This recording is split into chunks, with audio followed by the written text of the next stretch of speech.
Welcome back to 5 Minutes of Math, and let's go ahead and get started with number 1. And we're looking at a problem where we have to plug in some x values and work backwards from our answers to see if we can match the answers that have been given by the problem. We're plugging in 3, 4, and 5. So y equals 60x. 60 times 3 is 180. That matches our value for 3. Then we plug in 4. And we find out we get 240, and that does not match what we have with the problem, and neither do the values for 5 and 6 when we plug in for x. So we know 60x doesn't work for the rule, so let's try our next value. And the next value here is 180 times the quantity x minus 2. So we plug in 3, and you can see from working through the formula we get 180. That matches our first value. No, if we plug in 4, 180 times 4 minus 2 is 360. That also matches. We plug in 5, 180 times 5 minus 2, or 180 times 3 is 540, and 720. So the answer is definitely B. If this were a test, the strategy I would tell you is once you have the right answer for a time-consuming question like this, move on. Now, when you have time to check it, yes, you can go on to C and D like we're doing here, and just double-check them to make sure that yes, indeed, B is the answer. But on a test, I would definitely say once you know you have the answer, move on, because you might need that time for something else.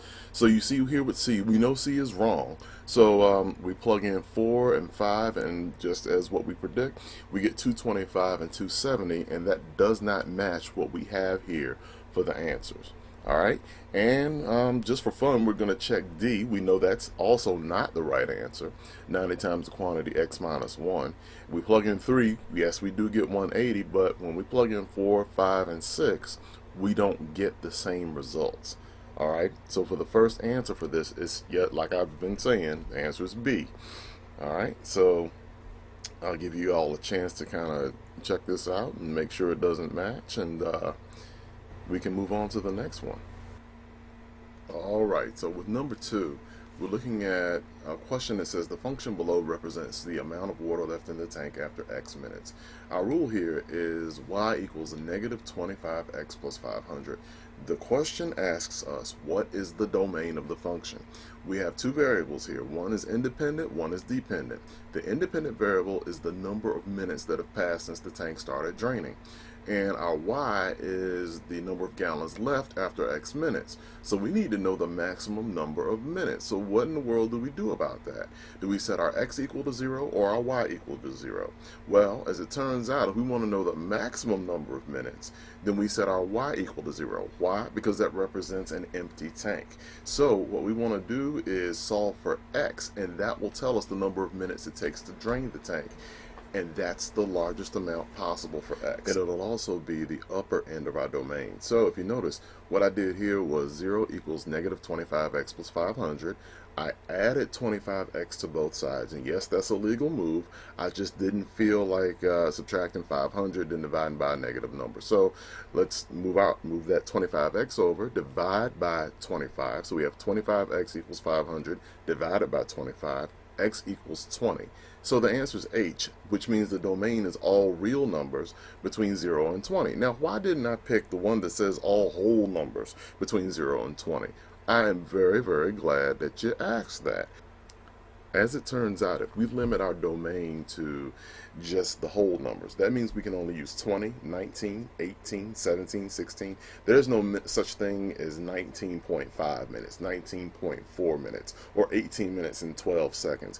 And we're going to see all those times as that tank drains. And we're going to see different amounts of water in between where we would see each whole number or each whole minute. So we need to account for all the times in between, and that's why we're saying that the best answer is all real numbers between 0 and 20. Alright, so let's move on to number 3. So this question looks at what is the value of the function when x equals 3. And what this thing does is to show you a chart, and we have two strategies for our x and y values. We could graph all the ordered pairs, or we could figure out the pattern in the x and y values to predict our answer. Alright, so let's figure out some patterns. If we look at just the x's, you'll notice we go from negative 3 to negative 1 to 1 to 3 to 5. What's the pattern? Alright, we've been playing this game since first grade, so we just add 2 every single time. This is an arithmetic pattern. So negative 3 plus 2 is negative 1, plus 2 is 1, plus 2 is 3, so on and so forth. So let's look at the pattern for y. 15 minus 4 is 11, 11 minus 4 is 7, 7 minus 4 is 3. That's our missing value. Because again, in our y's, all we're doing is subtracting 4 every single time. And if we check it, if we subtract 4 from positive 3, we get negative 1. And that does fit with the problem. So our answer is A. Our answer is A. Okay, so moving on to the last one. The question is, which relation is not a function? Which relation is not a function? So the question, remember I told you last time, when you say, is this relation a function and are all the x values different? That's the same answer. So look for whether or not an x value repeats. So with that first one, 0, 1, 3, 7, 9, 13, and 12, 3, that relation is a function because all the x values are different. So let's ask that question of the second example, and we notice the 3's repeat. So that's not a function. So the answer for that one is going to be J. J is not a function. So let's move on to our last one. The question here is, what is the dependent variable? And it says here the function p of x equals 0.082x plus 4.592.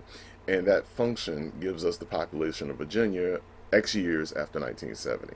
So we're looking at what's our independent variable, what's our dependent variable. Don't let the decimals throw you off. It turns out here that 0.082x, the x is going to be our independent variable because that's the number of years. Now the population, p of x, is going to be our dependent variable.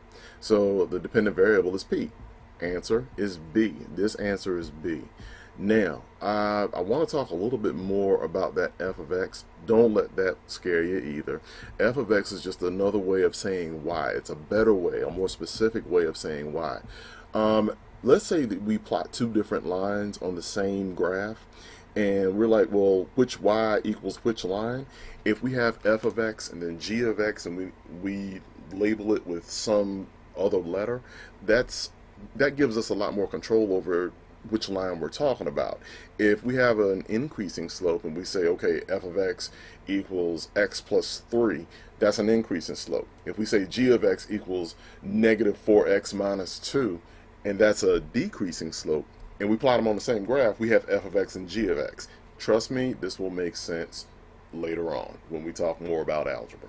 Alright, so that's pretty much it. Thank you all so much for listening, and I'm glad you hung in there with us.